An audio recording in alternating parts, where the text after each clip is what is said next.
여러분 안녕하십니까, 진성호입니다. 이재명 민주당 대표의 요청으로 이번 총선에서 공동선대위원장을 맡기로 했던 김부겸 전 국무총리, 정세균 전 국무총리가 방금 이재명을 돕지 않겠다고 전격 선언했습니다. 선대위원장도 거부했습니다. 이런 식의 공천이라면 도울 수가 없다는 겁니다. 자, 지금 더불어민주당이 내전 상황으로 치닫고 있습니다. 이재명 대표는 무책임하게 의원총회의 모습을 드러내지 않고 주랭랑을 쳤다는 비판을 받고 있습니다. 오늘 민주당의 의원총회 비명계 의원들 공천 학살 집단 폭발이었습니다. 그럼에도 불구하고 이재명은 사라졌습니다. 어젯밤에 김영주 국회 부의장의 이 하위 20%에 대해서 이런저런 이야기를 했던 김영주 부의장을 존경했다는 등. 자, 김영주 국회 부의장은 이 말을 듣고 조롱처럼 들렸다고 했습니다. 또 김영주 부의장과 각별한 사이인 정세균 전 국무총리는 미국에서 이 말을 듣고 격앙했다고 합니다. 자, 지금 민주당의 상황이 생각보다 험악하게 진행되고 있습니다. 문재인 전 대통령도 양산에서 무언가 움직이고 있는 것으로 보입니다. 바보가 아닌 다음에 이렇게 일방적으로 학살당하는, 자, 얼마 전까지만 해도 더불어민주당의 주류는 문재인 라인이었습니다. 그런데 어느 순간 완전히 이재명파가 득세하면서 이제 친문들은 그냥 날아가는 종이 쪼가리처럼 됐습니다. 오늘 민주당의 공천 파동에 격분한 원로들, 정세균, 김부겸 전 국무총리뿐만 아니라 오늘 임채정, 김원기, 문희상 전직 국회의장들도 동조했습니다.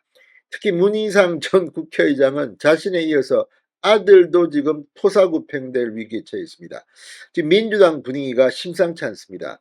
자, 김부겸, 정세균 뭐라고 했을까요? 진성호의 융단 폭격 시작합니다. 더불어민주당을 융단 폭격합니다. 방송에 앞서 아직 진성호 방송에 구독자가 아니신 분은 붉은색 구독 버튼 눌러주십시오. 더 좋은 방송으로 보답하겠습니다. 자, 정세균, 김부겸 전 국무총리가 방금 전 이재명 민주당 대표에게 불공정 공천을 바로잡지 않을 경우 총선을 돕지 않겠다는 최후 통첩을 보냈습니다. 자, 김정 두 전직 총리는 방금 전 공동 입장문을 발표하고 현재 진행되고 있는 민주당의 공천은 많은 논란에 휩싸여 있다. 이재명 대표가 여러 번 강조했던 시스템 공천, 민주적 원칙과 객관성이 훼손되고 있다는 우려를 금할 수 없다고 말했습니다. 지금처럼 공천 과정에서 당이 사분오열되고 서로의 신뢰를 잃게 되면 국민의 마음도 잃게 된다. 국민의 마음을 잃으면 입법부까지 넘겨주게 된다. 앞으로 남은 윤석열 검찰정부 3년 동안 우리 민주당은 국민께 죄인이 될 것이라고 말했습니다.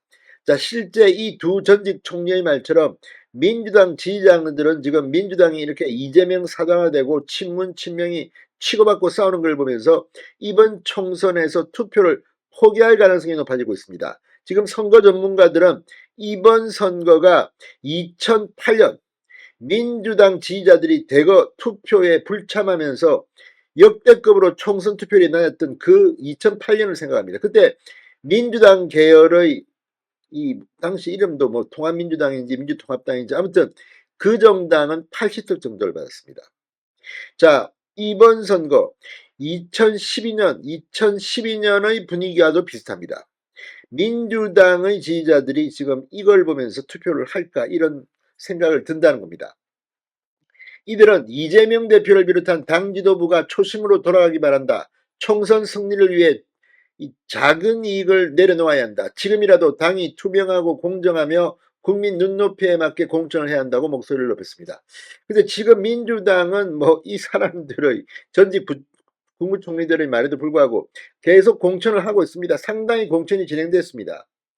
자, 이제 공천이 끝나면 이거 이재명 대표가 당대표 그만둬도 아무 의미가 없습니다.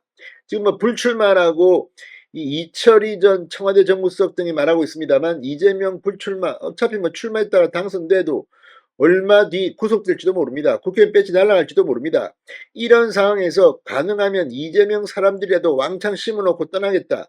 이런 속셈이 아닐까 싶기도 합니다만, 자, 이 전직 총리 이 두 사람은 이재명 대표를 비롯한 이 당지도부에게 경고를 했습니다. 우리 또한 총선 승리에 기여하는 역할을 찾기가 어렵다고 생각된다. 자, 이 말은 지금 이재명 대표가 총선 공동선대위원장을 맡아달라고 김부겸 정세균 전 총리에게 요청했고, 이에 대해서 이들은 수락 의사를 밝혀왔습니다. 그러나 불공정 공천을 백지화하고 바로잡지 않을 경우 선대위원장직을 맡지 않겠다는 최후 통첩을 벌이면서 사실상 친명과 친문 간의 전면전에 돌입하는 양상으로 흐르고 있습니다. 자, 이들의 최후 통첩, 왜 그러면 정세균, 김부겸이 공동 입장문을 냈을까요? 진작 내지. 양산에 있는 문재인 전 대통령의 경로가 반영된 것으로 해석되고 있다. 이런 언론들의 분석이 나오고 있습니다. 문재인 전 대통령이 가만히 있겠습니까? 아니 뭐 내 새끼들 임종석, 노영민 뭐 줄줄이 지금 뭐 사람 대입도 못 받고 있는데, 게다가 친문 뭐 청와대에 근무했다는 이유 때문인지는 모르지만 친문 장관, 친문 청와대 강요, 그러니까 지금 이 문재인 청와대에 근무했던 사람이나 문재인 정부 장관을 지냈던 중진들 이번에 줄줄이 날아갈 거라는 이런 가능성이 점쳐지고 있습니다. 도종환 의원, 문화체육관광부 장관을 지냈던 도종환, 행안부 장관을 지냈던 전해철, 줄줄이 잘릴 거다, 학살될 거라는 이런 전망이 우세합니다. 자, 아무튼 문재인 전 대통령은 자신의 최측근인 임종석 전 실장에 대한 친명의 집요한 불출마 공세, 윤영찬 의원 등 측근들에 대한 컷오프에 분노하고 있는 것으로 좀 알려지고 있습니다.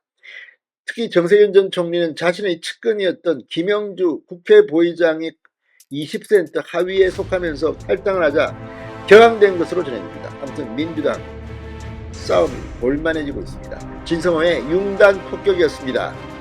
여러분 감사합니다.